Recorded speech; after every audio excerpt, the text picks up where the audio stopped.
No Trocando Ideias de hoje, vamos falar sobre as fake news.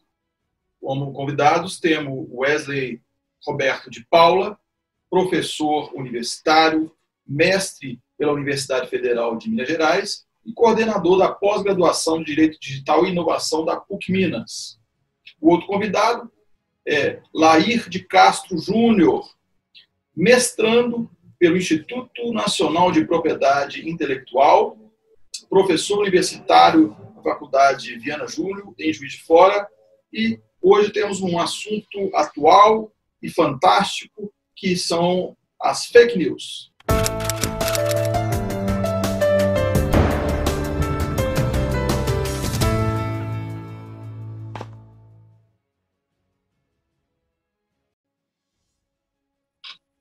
No Trocando Ideias de hoje, nós vamos falar sobre fake news. A fake news hoje é o tema do momento e, por coincidência, quando eu pedi os entrevistados para falar de fake news, dias depois a notícia veio com uma força enorme nas mídias e a gente já tinha até combinado o programa antes. Então é uma coincidência, mas até oportuna, porque é um tema que é uma grande realidade de hoje e uma dificuldade que as pessoas têm de compreender as questões jurídicas que envolvem a fake news. Eu vou fazer uma pergunta para o nosso entrevistado, Wesley. Wesley, primeiro agradecer pela sua presença aqui no programa. O Wesley é coordenador da pós-graduação de Direito Digital da PUC Minas, é também um colega aí, nós conhecemos há anos atrás, numa pós-graduação, e sempre fomos bater um papo sobre...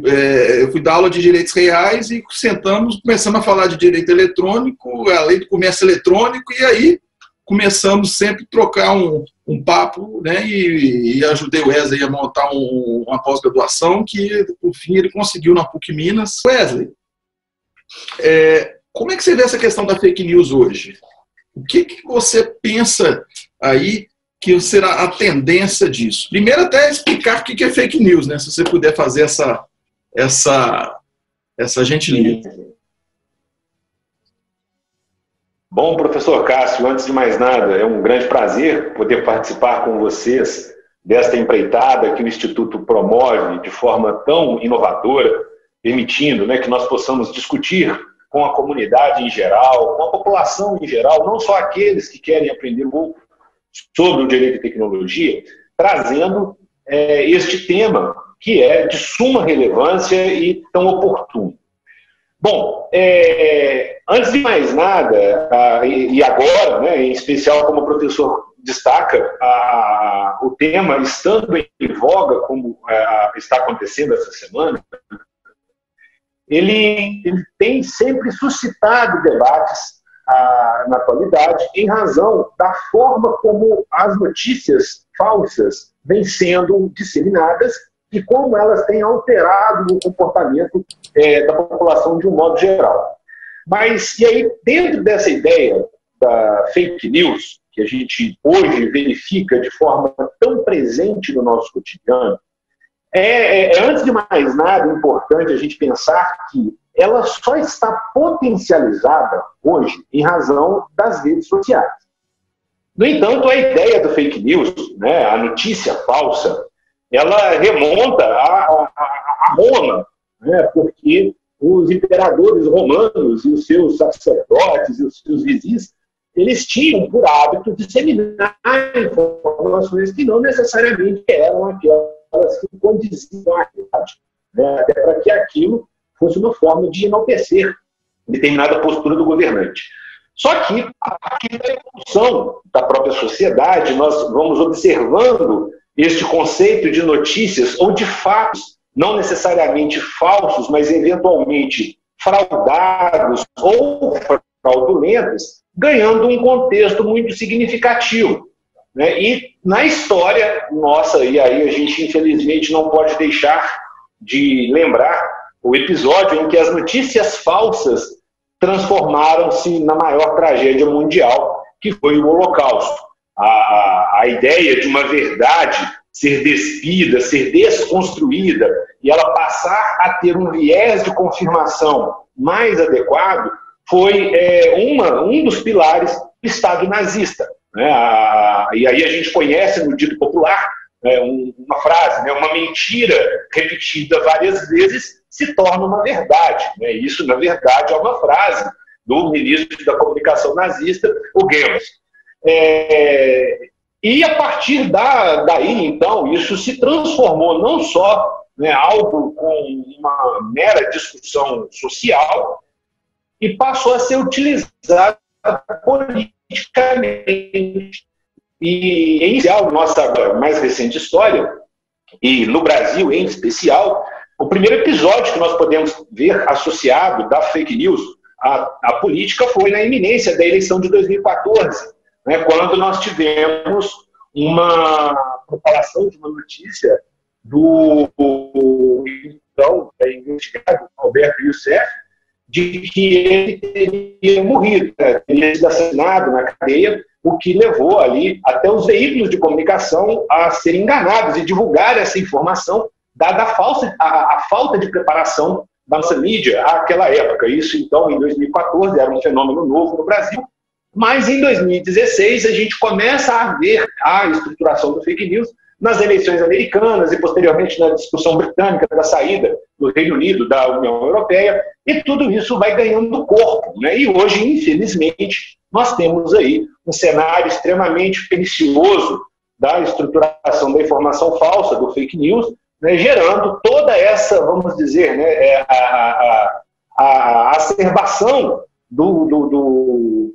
da polaridade política que nós estamos vivenciando e social, né? Porque não é uma polaridade só política, ela é uma polaridade social. Obrigado, professor Wesley. Professor Lair,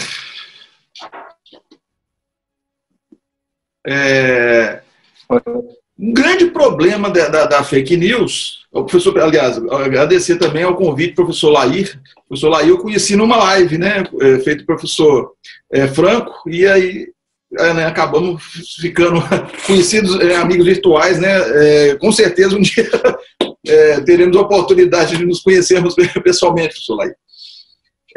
O que o Wesley falou realmente é um problema grande da fake news, mas o grande problema que eu vejo, porque é o início dela, ela realmente é um fato que não existe, e o grande problema é a proliferação, é a forma do compartilhamento.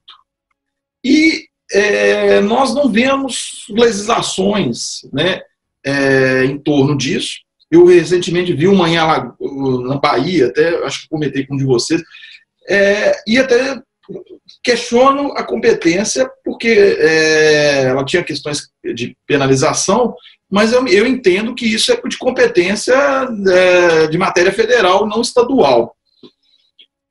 Como é que o senhor vê, professor Lair, essa questão do compartilhamento? As pessoas têm noção das responsabilidades que elas estão fazendo ao compartilhar, ao não verificar uma notícia?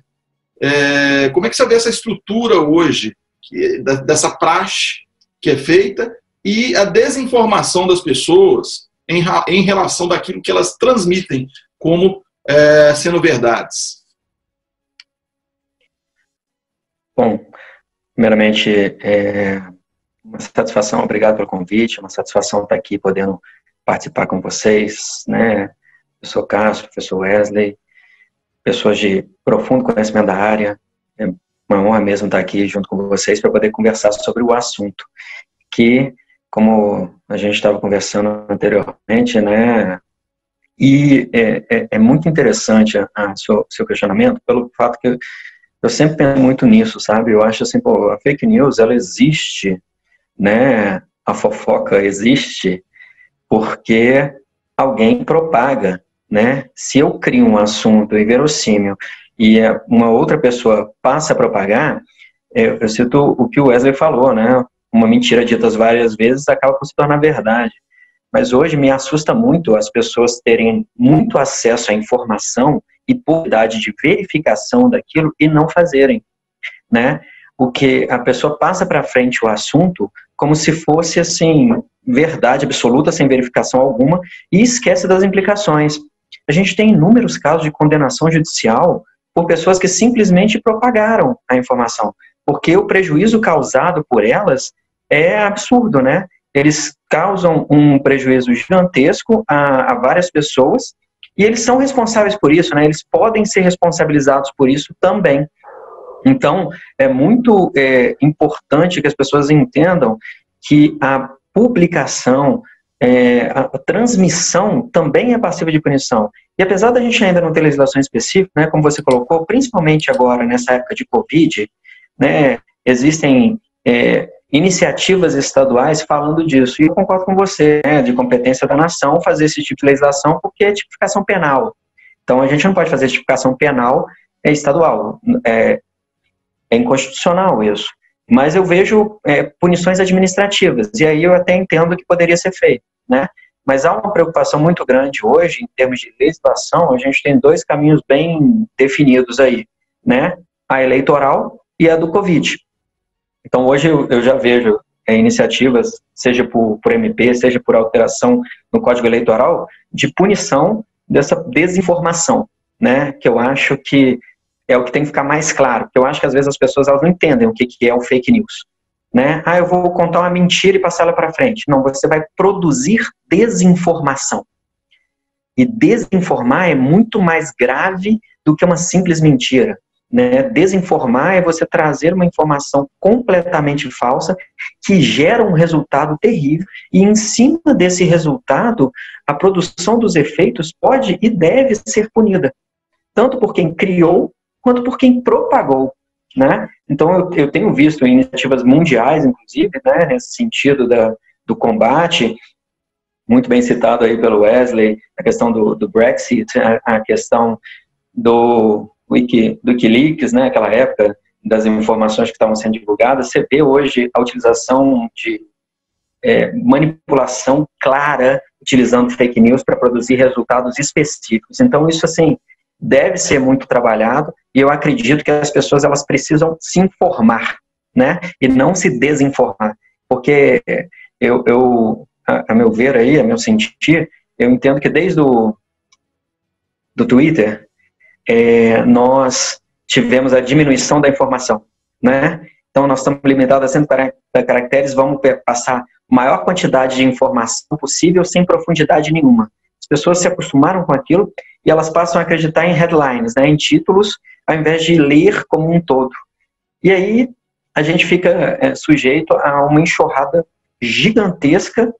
E eu estava lendo num site recentemente que 7 em cada 10 brasileiros acreditam no que eles recebem, sem ler. Então 7 em cada 10 brasileiros acreditam em fake news. É assustador, né? O efeito disso é gigantesco. Nós estamos falando de 70% da população, né? Eu acho assustador isso aí. Obrigado, professor. Aí.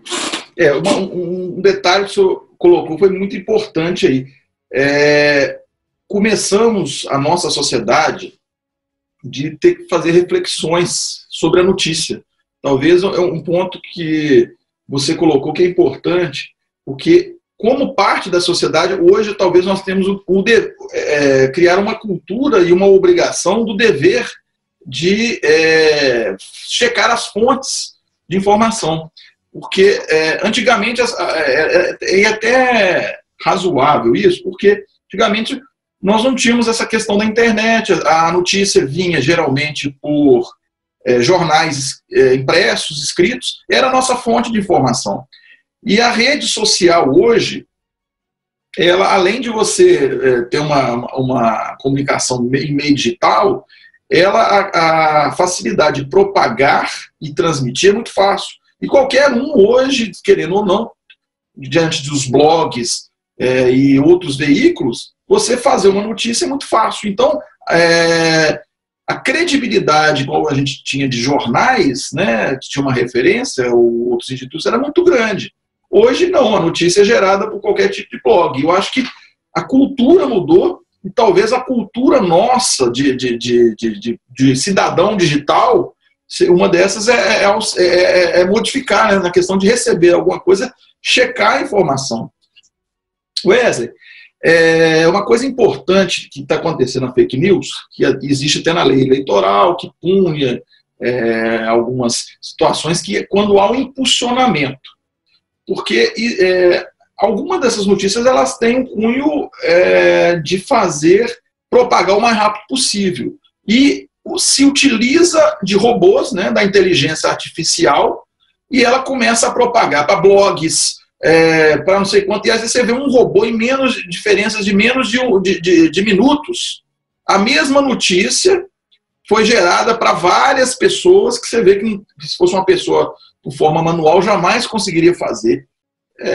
Como é que você vê essa questão do uso da inteligência artificial para a propagação da fake news?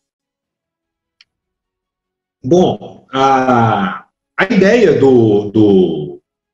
de talvez a notícia hoje, como ela é propagada, tem gerado exatamente todo este diferencial na nossa sociedade, está exatamente ao uso da inteligência artificial e algo que foi, né, adotado durante muito tempo na criação de ideologias, que é o denominado viés de confirmação. A ideia do viés de confirmação é aquela ideia de adesão de uma informação à minha opinião. Então, por que hoje a fake news ela tem toda essa característica? As redes sociais, elas têm um sistema de criação de grupos, né, já pré-determinados para receber essas informações. E o impulsionamento, ele está atrelado à criação dessas chamadas bolhas sociais, que vão reunindo todo este grupo de pessoas que criam aquela identidade ideológica em relação a determinado tema e faz com que isso crie um volume de pessoas, né, que antigamente não se conseguiria reunir. Né? E aí, se nós voltarmos aí para uma era em que as redes sociais eram mais inofensivas, nós não tínhamos essa preocupação, né, porque nós aqui, como somos da velha guarda do direito de tecnologia, começamos a estudar o Orkut. Né? Então, a gente entrava lá nas comunidades, né, e mal você tinha lá discussões que eram, inclusive, discussões extremamente ricas. Eu, né, fiz contato com essa turma do direito eletrônico por meio do Orkut, isso lá pelos idos de 2002. Né? Hoje, infelizmente, isso não tem mais a inocência cândida lá do Orkut. Né? Nós sabemos que as páginas que existem hoje nas redes sociais, e aí a gente não tem como não destacar a maior delas, que é o Facebook, elas são páginas ideológicas. Né? E o impulsionamento, ele consegue identificar isso e trabalhar só aqueles perfis que são aderentes àquele viés de confirmação. Então, o que se mais tem criticado hoje, e o próprio Facebook tem tentado coibir isso de alguma maneira, principalmente após as eleições americanas e a discussão do Brexit, é tentar quebrar essas bolhas. Né? E, infelizmente, isso é algo que nós temos que analisar não só pelo próprio viés ideológico, a gente tem que pensar isso pelo viés mercadológico. Né? Porque o impulsionamento, que ele é proibido já na lei eleitoral, ele é exatamente proibido porque você cria correntes ideológicas muito fortes. Né? E uma coisa sou eu, fazer um post da minha ideologia, do meu pensamento político, né, e eu simplesmente colocá-lo lá no meu perfil. Eu não vou ter o acesso, eu não vou ter ali de maneira alguma o auxílio do algoritmo para que isso seja propalado. A partir do momento que eu, né, faço a contratação de, seria como se eu estivesse, né, contratando um exército de robôs, que é o que acontece, né, na Macedônia, onde se teve, né, uma discussão muito profícua sobre a utilização de robôs de divulgação de informações. Eles chamam de fazendas, né, fazendas de robôs, em que você tem um exército disseminando informações. Então, o impulsionamento nada mais é do que, né, ele identifica o seu perfil a partir das suas interações em redes sociais, os seus cliques, os seus likes, os seus dislikes, né, e ele constrói um perfil heurístico seu para saber do que você gosta. Sabendo do que você gosta, aquilo vai ser ali a sua constância na sua timeline. Né? Isso já é o padrão, vamos pensar assim, do algoritmo da rede social. Mas o impulsionamento, ele torna isso muito mais agressivo, né? Porque ele vai garimpar, ele vai minerar a rede social querendo encontrar muito mais pessoas daquela ideologia, daquele pensamento político ou daquela visão, né, sobre qualquer aspecto ou espectro político. Né? Então, a gente tem que exatamente tentar criar essa linha, que é uma das que está sendo investigada agora no inquérito do STF, exatamente sobre a questão do financiamento. Né? Porque a partir do momento que você tem um financiamento acerca de determinada postura, né, e aí isso vale para qualquer espectro político, né, aí você tem, vamos dizer assim, né, um desequilíbrio democrático com o qual eu sou, né, concorde, porque uma coisa é você trabalhar isoladamente, né, você trabalhar a ideia dentro de um grupo fechado, outra coisa é você contratar um exército de robôs para fazer isso, aí você realmente cria um desequilíbrio, quem tem mais, evidentemente, se torna majoritariamente mais forte. Obrigado, Wesley. É uma situação engraçada assim, que eu vejo, igual eu estava conversando no bastidor com o professor Laí, que o fake news, na verdade, nós chamamos o nome de fake news, o professor Laí, na verdade, é uma fofoca, e antigamente eu lembro, no começo, né, que a gente tinha a internet, lá por 98, 1999, e a gente recebia correntes. Mande para não sei quantas pessoas, que você vai ter um prêmio da América Online. Aquilo era boatos, né? Fofocas. Chegaram a ter sites especializados para você verificar se aquela notícia é falsa ou verdadeira. Então você vê como que a questão da fake news, que naquela época chamava boatos, professor lá ia chegar até ponto de você ter que verificar a informação em fatos. Aí eu lembro do atentado de 11 de novembro, que teve uma foto que a pessoa estava despedindo antes. Na verdade, pegaram aquela foto de uma série que passava esqueci, me perdi o nome dela aqui, e tinha imagens. E as pessoas montavam histórias dessas. Tivemos aquela história da banheira, né, que não sei o que a pessoa pegava para sequestrar e roubava um rim, deixava a pessoa com gelo na banheira. Tivemos aquela televisão que explodiu naquela época, o cara comprava a televisão e a televisão explodia, e aí tinha o número do processo. Aí quando a gente ia verificar o número do processo, jamais existia aquele caso, e essas notícias já tinham se espalhado numa dimensão enorme. Mas, de certa forma, era uma coisa ainda um pouco menos maléfica. Não tinha essa questão que o Wesley falou, da questão do poder econômico e de grandes investimentos para a propagação da fake news. E talvez isso, no cenário de eleição, tenha um forte indício, porque tem uma importância dentro do cenário político diante de uma eleição, e principalmente no Brasil, que a eleição, eu não sei como é que vai ficar o período de eleição, me parece que vai ser alterado, mas a eleição, de certa forma, dura pouco tempo, né? São alguns meses, e parece que há necessidade enorme de fazer a fake news para derrubar outros candidatos ou se promover.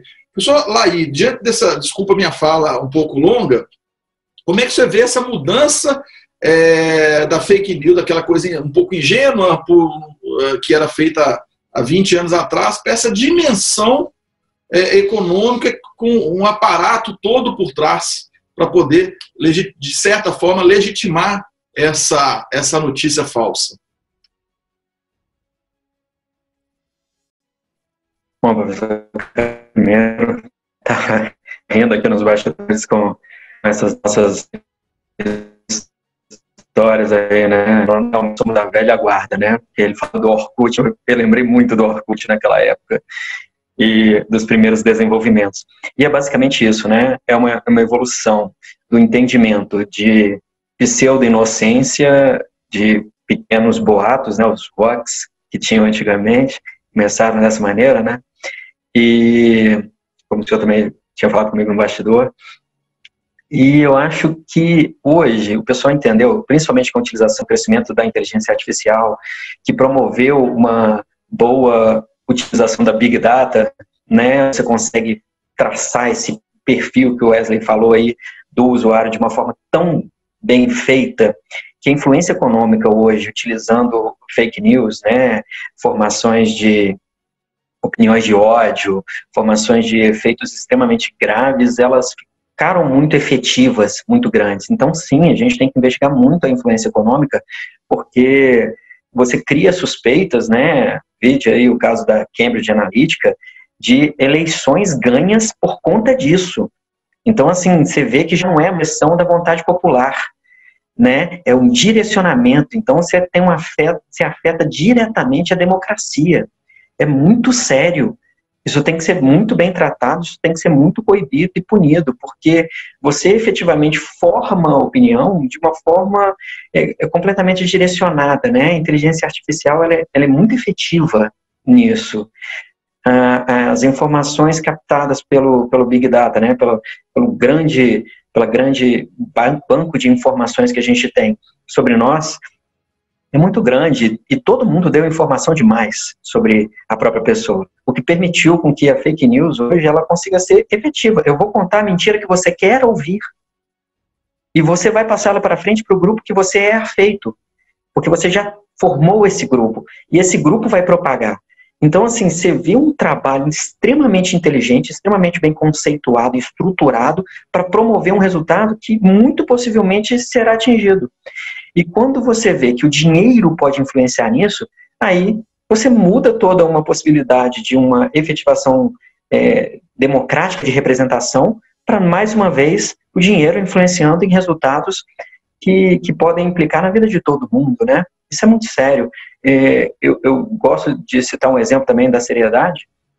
O Irã teve 27 pessoas que morreram por ingerir álcool por causa de uma fake news. Então, as pessoas têm que entender que o resultado da fake news é desastroso. E o máximo que algumas pessoas fazem é falar assim, morreram porque são bobos, né? Não, morreram porque foi produzida uma fake news em um momento de desespero, em um momento de pandemia mundial, em que as pessoas estão muito sujeitas a influências externas, e se você provoca isso, não é possível que você não tenha o peso disso. Não é possível que as pessoas não entendam que essa legislação que foi feita para alterar a nossa legislação eleitoral, para tentar nos proteger, é uma tentativa de proteção da democracia no final, né? A influência financeira é muito grande e hoje em dia é muito efetiva. E ela é efetiva por todo esse trabalho que foi feito, né, por toda essa evolução tecnológica que a gente tem. Então, o que era antigamente lá, como a gente comentou, uma fofoca, que no máximo alcançava ali o bairro, agora você alcança o mundo inteiro, um país inteiro em questão de segundos, bastando que você tenha robôs produzindo essa informação, né? E é só interessante ressaltar que o termo robô, né, a pessoa associa logo aquele robôzinho quadradinho, né, trabalhando lá, e é só um termo utilizado para inteligência artificial trabalhando sozinha dentro de máquinas para produzir efeitos, né? Eu acho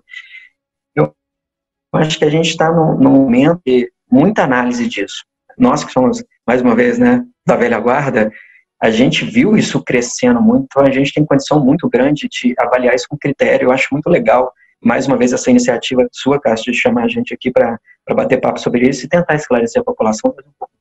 Luiz, né, que a gente sabe um pouquinho. Obrigado, professor Laí. Nosso tempo já está na última rodada do nosso Trocando Ideias. Aí eu vou fazer uma pergunta, né, a finalização com o Wesley e depois em seguida do professor. É porque passa rápido mesmo, gente. A gente pensa 40, 50 minutos, quando vê a gente já está no finalzinho. Wesley, dentro dessa circunstância que a gente bateu, assim, óbvio, não dá para aprofundar o assunto, a gente vai vendo que o assunto tem tanta coisa para falar e às vezes o tempo não dá. Mas diante dessa situação que a gente conversou aqui hoje, Wesley, o que você sugeria para as pessoas, o que você vê de apontamentos sobre a fake news e o futuro disso no mundo jurídico? Você acha que vai ter um campo a ser trabalhado pelo Poder Legislativo em cima disso? Você acha que as demandas judiciais em torno disso vão ser objetos agora de litígio?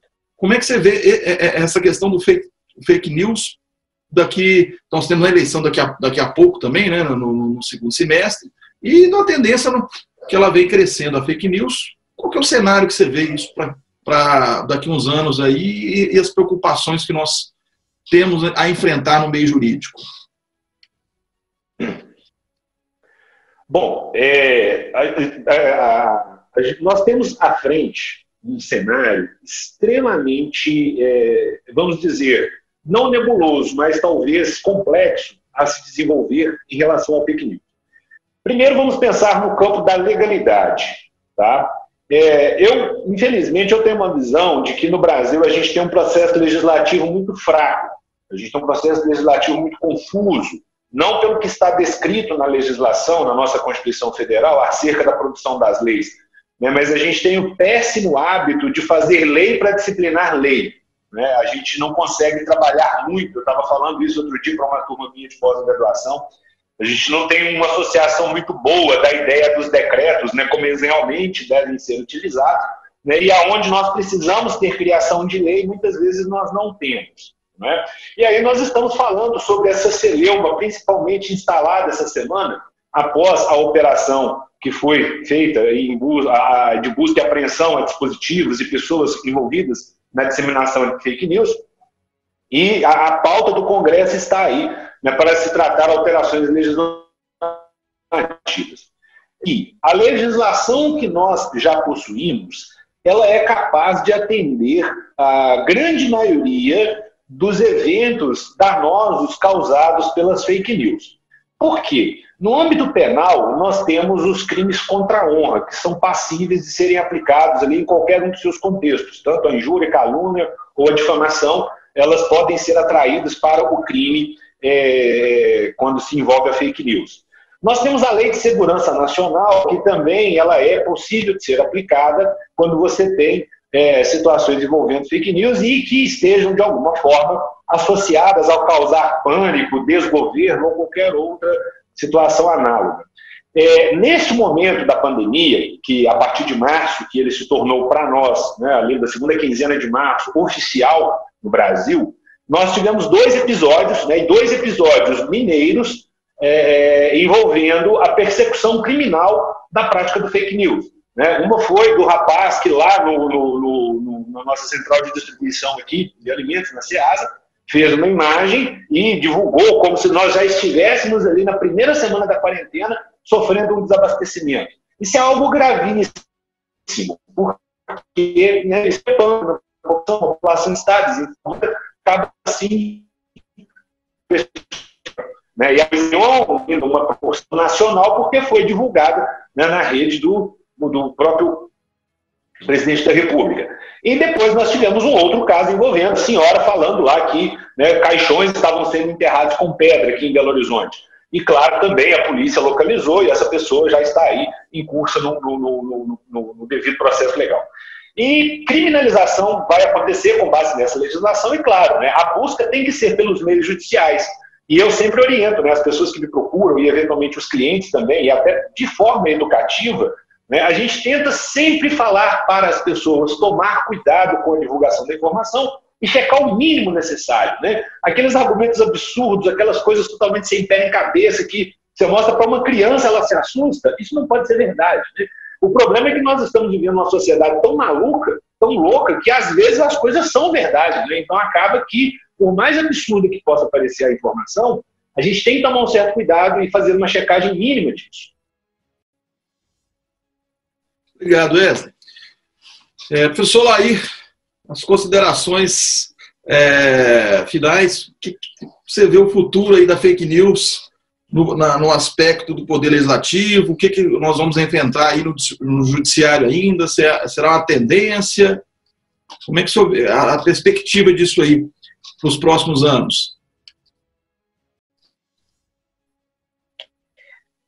Bom, ok, professor Cássio, para mim, a minha visão desse futuro, ela vai coadunar um pouco com o que o Wesley colocou, principalmente porque nosso processo legislativo, as nossas leis, elas são desenvolvidas mediante anseio popular, né? Então a gente acaba fazendo isso a toque de caixa, por mais que isso seja estranho, né? Porque nosso processo legislativo normalmente é muito moroso, ele demora, perde realidades, ainda mais se tratando de leis voltadas para a tecnologia, né? Você acaba por perder determinadas realidades. Na hora que a lei sai, aquela tecnologia que você estava tratando lá anteriormente, ela já nem existe mais.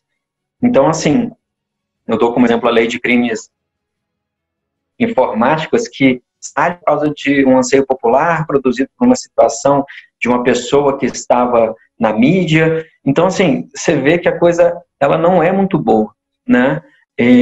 Mas, em termos de fake news, eu acho importantíssimo a verificação, né? Eu acho que o que tem-se que mudar, na verdade, é a cultura do povo.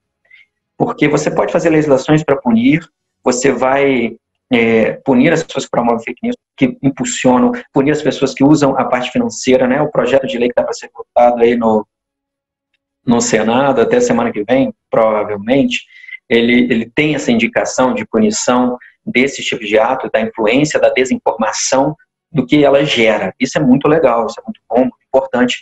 Mas só existe fake news porque existe a população que acredita. Existe a pessoa que, por qualquer condição que seja, ela não faz a correta apuração daquilo. Então, eu acho que tem que vir junto com toda a legislação uma questão cultural, uma questão das pessoas entenderem que elas têm sim que fazer uma verificação do que elas estão lendo. Isso que o Wesley colocou é muito bom também, né? Se até uma criança desconfiaria, como é que você põe isso para frente, né? Leia, você tem acesso à informação, confira, não vai te custar nada. O problema é que a pessoa recebe isso por redes sociais e quer ser o primeiro a passar para frente, né? E tem isso, a disputa pelos likes, a disputa pelos cliques, né? E essa disputa acaba por fazer com que o resultado seja horroroso. E por questões judiciais, ela já ocorre, né? Assim como o Wesley falou, eu também já oriento clientes e pessoas que vêm até mim a levar isso para frente, sim, porque, sob certa forma, se você fizer isso com denúncia, e assim como o Wesley colocou também, a nossa tipificação penal, ela já pega boa parte do que acontece, porque a gente vai no efeito, né, da fake news. Então, procure a autoridade policial, procure a autoridade judiciária para promover a efetiva punição desse tipo de ato, para ver se diminui, né? Mas eu insisto, a cultura ainda é o caminho. E futuramente, assim, a gente vai ter muita judicialização, porque, infelizmente, eu acho que as pessoas elas vão partir para a judicialização antes de partir para a educação. O que, infelizmente, é um caminho seguido, mas é o que temos, né? Eu acho que o que não pode acontecer é ficar sem nenhum dos dois. Isso aí não pode. Aceitar fake news como se fosse uma coisa normal é um erro gigante. E eu espero que isso não aconteça. Muito obrigado. Queria agradecer, né, ao professor Laí. Muito obrigado, professor Laí, por ter cedido essa manhã para a gente gravar o programa, ao professor Erlesen também. A gente ficamos no nosso tema hoje de fake news. Espero que tenham gostado.